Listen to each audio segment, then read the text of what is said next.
Katie Couric vs. Kamala Harris. Why is it time for the vice president to learn how to answer questions? It seems even Democrats are running out of patience. Veteran journalist Katie Couric criticized Kamala Harris on her podcast for her, well, let's call it reluctance to answer questions. To be fair, when was the last time you saw Harris genuinely explain something rather than hide behind her trademark smile? Here's the kicker: Harris, the vice president of the world's most powerful nation, simply isn't prepared for criticism. Those responsible for actual policymaking can't afford such luxuries, but it seems Harris's team still believes she's in a talent show where charisma scores higher than substance, and now Katie Couric, a journalist with decades of experience, throws in the burning question. Maybe it's time to start speaking substantively. Why do you think this criticism is surfacing now? Perhaps it's because the clock is ticking, and the next election is just around the corner. Biden and the G20, where is the president? Logistics or habit? At the latest G20 summit, the family photo of world leaders once again sparked discussions. And no, not because of unusual outfits or smiles. This time, the surprise was President Joe Biden's absence. The White House explained it as, wait, what was it again? Ah yes, logistical challenges. Logistics, you say? One wonders what observers might make of that, or maybe it's much simpler. After all, the family photo isn't about negotiations or signing agreements, it's just standing and smiling. Perhaps Joe decided he'd rather take a walk, or, as he often does, find the nearest ice cream parlor. To be honest though, this is starting to feel like a tradition. Biden stumbles on stairs, forgets where he's supposed to go, and now can't make it for the photo. Apparently logistics is the new euphemism for something went wrong. FEMA and Hurricane Helen Republicans push to revise rescue funding. House Republicans have decided it's time to tidy up the finances of the Federal Emergency Management Agency, FEMA.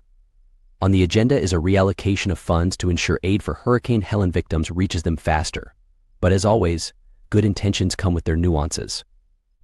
On one hand, the idea makes sense: why let money sit idle when it can be directed to help those in need? On the other hand, it's curious why such initiatives only seem to surface before significant hearings. And another point, how about allocating funds proactively instead of waiting for disaster to strike? Or does that not look as impressive in the headlines?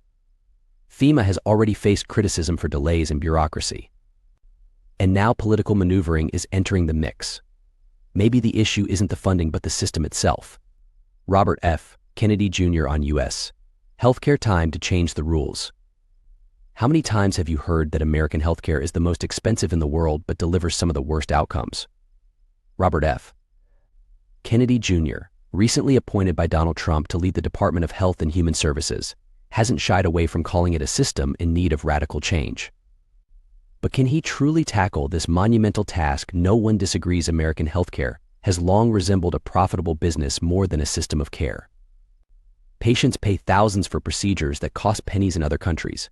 And in the U.S., medication prices can be higher than monthly rent. So what does Kennedy plan to do? Will this be a genuine reform or just another layer of bureaucracy? And more importantly, will his bold rhetoric turn out to be nothing more than attention-grabbing words? After all, time and again, healthcare reforms in the U.S. have hit a wall where the interests of powerful corporations come into play. Trump and Linda McMahon from WWE to U.S. Education. Here's a plot twist: Donald Trump has decided that former WWE CEO Linda McMahon is the perfect fit for the role of Secretary of Education. Yes, you heard that right, someone who managed the world of wrestling is now set to oversee school reforms. The question remains, is this a bold move, or just another step toward turning politics into a reality show? One has to wonder, what's next? Will the WWE champion host workshops on critical thinking? Or perhaps will teach kids to resolve conflicts in wrestling style? Linda McMahon's appointment certainly raises eyebrows. While she has proven her management skills in business and politics, education is a completely different arena. Can she tackle the challenges of a system that demands more creativity than scripting ring fights? Brazil's First Lady vises Elon Musk, the joke that took the internet by storm. When Brazil's First Lady, Jair Lula da Silva, shouted something along the lines of "Go F yourself" at Elon Musk during a public event, no one expected it to become a global talking point. But apparently, disinformation on social media hit a nerve. Well, it was a moment that even Musk couldn't ignore. But honestly, who saw this coming? First ladies typically stick to neutral statements, but Janya decided to go all in. Maybe it's her way of showing that political correctness is just plain boring. And what about Musk? It seems the billionaire is quite enjoying the chaos. For someone who thrives on trolling everyone and everything, this kind of reaction is just adding fuel to the fire. After all, who else could turn a public insult into free PR? Trump cabinet picks could boost Edward Snowden's chances for freedom in the U.S. If Donald Trump follows through on his plans, U.S. intelligence and the Department of Justice could see unexpected leaders, Tulsi Gabbard and Matt Gaetz. But these appointments are more than just reshuffling positions. They could mark the beginning of a new chapter in Edward Snowden's story. His best chance to return home and live freely is closer than ever. How will the NSA react to all this? It seems Gabbard and Gaetz have decided to stick to their principles.